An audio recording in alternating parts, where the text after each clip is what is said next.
The more I talk to people about financial independence, saving for retirement or early retirement, and how to build a portfolio of $1 million or more, the more I realize that there are a lot of different pathways and different options on how to do it. It doesn't always involve saving money little by little every paycheck from age 21 until 65. There are ways to accelerate it. There are ways to do it differently, especially if you're an entrepreneur, especially if you like different areas of the market, like stocks, or you like crypto, or you like real estate. There are a lot of different ways to do it. First of all, you need to realize that mindset has a lot to do with it. Attitude. A lot of finance and investing is emotional, which is why a lot of people make bad decisions based on emotion, because they either fear when the market is down or they get exuberant when the market is up and make bad decisions.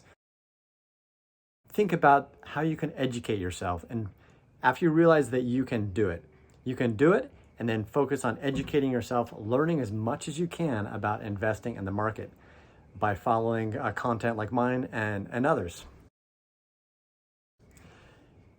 Next is go to college, don't go to college. It doesn't really matter. What is important, at least initially, is that you have an income. Most likely for most people, that's getting a job. Getting a job that you can be really good at, that you can excel in, where every year you can ask for a raise, which is really important, especially in this market where inflation continues to go up.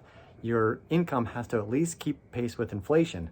And if it's not keeping pace, if your employer doesn't recognize the good work that you're doing at your company, then move to a different company. Unemployment is still very low, and a job mobility is very possible to move from job to job and increase your income. That's the way that a lot of people are able to increase their income every year, by either asking for a raise or just going somewhere else after they've done a good job in their current job. So having an income is the biggest shovel you can have, either digging yourself out of debt or putting money into investments. And as your income grows, then so should your money that you're putting into your investments, or you're putting towards your debt. If you've got a job, then it's important to max out your 401k. I've been at a couple of companies now where, as a CFO, where I've been so surprised that not everybody, that actually a small percentage of people take advantage of the 401k and the match. That's free money. That's not only free money that the company is going to put in for you, but it's money that has tax advantages to it that you can put away for yourself. If you max out your 401k throughout your career as you're employed, then you're halfway to retirement right there. A lot of millionaires are made by just maxing out their 401k and then owning a house. Those are the two easy steps that people do. The over time compounds and makes them millionaires. So max out your 401k up to the match, max out your IRA, and if you have a health savings account, also max out what you can contribute to the health savings account, which is over $6,000. That has a double tax advantage, where you can put it in pre-tax, and then anything you spend on medical benefits is spent tax-free. So it's something that you should take advantage of and put in as much as you can into your health savings account. So 401k, IRA, health savings account. Next is building an emergency fund of 3 to 6 months of cash, so you don't get set back if your car breaks down or the roof leaks or some emergency happens. You have to fly to somewhere because of a family emergency. The reason why you want an emergency fund is for emergencies, so you don't have to pull out of your investments, especially when the market is down. Leaving your investments to compound over time is important, and if you take it out at the wrong time, then that will affect your earnings. So have an emergency fund of 3 to 6 months of cash, maybe even more in this market where things are down and things are uncertain. It's okay to accumulate more and more cash that you can put to work later, even if there isn't an emergency. Think of ways that you can make an extra 10K with side gigs, and then take that 10K and apply it to your debt or put it into investments. I've created a guide of 20 side gigs that you can do to earn extra money, from freelance writing to driving delivery services to taking surveys online. And you can get that free guide below if you go to the link, download it, and get some ideas on how you can generate an extra 10K that you can put towards investing.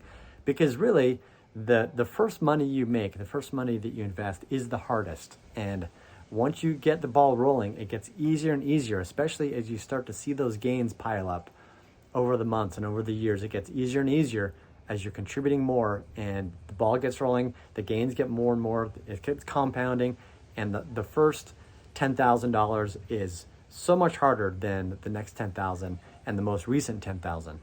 So just get an extra 10,000, get that in there and get the ball rolling, give it a little kick in the butt to get things going faster. Spend time focused on your investments every day or at least once a week.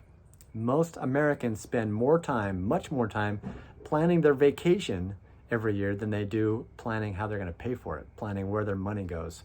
So putting your time into what is important, the money and the freedom that creates will pay off dividends, not only in the knowledge, but the actual returns you'll get from making better decisions and better investments.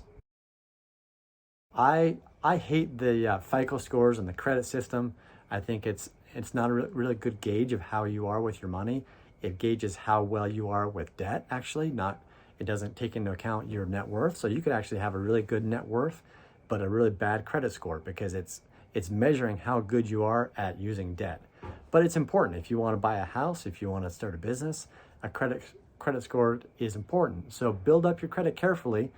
You can use credit cards, but make sure you pay off those credit cards every month. A lot of people like credit cards because you get miles and you get other benefits and you get discounts, you get cash back, but make sure that, and it can help you build up your credit, that's for sure, but make sure you pay those off every month and keep the utilization below 30%. So if you have a limit of $1,000, never spend more than $300 on your credit card, or pay it off every month so you're below that 30%, because if you go above that 30%, that affects your credit score. So you want to build up your credit.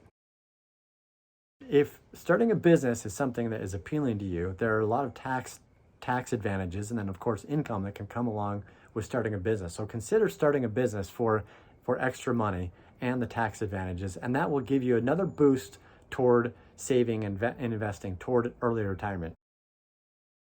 Use the tax advantages and the leverage of real estate in growth areas, maybe where you live, preferably where you live or in a surrounding area, and look for investment properties and places you can invest in real estate, especially during the dip that's going to be coming probably next year or the year after. Real estate usually dips a year or two after the stock market. So the stock market is down now. It's starting to affect the real estate market, and it will really affect the real estate market probably be about a year and a half out.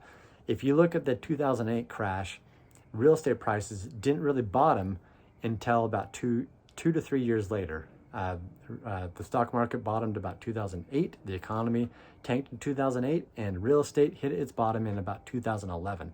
So there's always a delay because real estate is much more illiquid, and it has a longer cycle. So there are opportunities that will come in the real estate market in the next couple of years. So you've got time to build up some cash for a down payment, to start looking for properties, get to know the market, because real estate is traditionally one of the best ways to build wealth, and should be a part of most portfolios.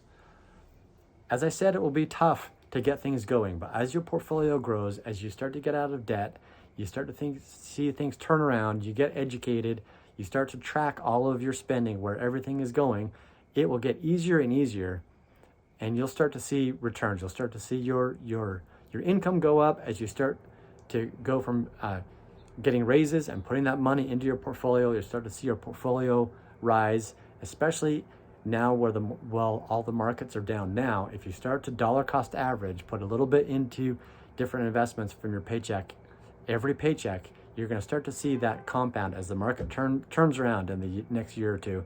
It's going to compound, and the market's going to rise, and you're going to see all the benefits from that, not only now, but in the next year or two, and 10 years from now, you're going to see benefits from developing habits that will take you from $0 to $1 million much faster than you would have otherwise. So good luck, and let's do this.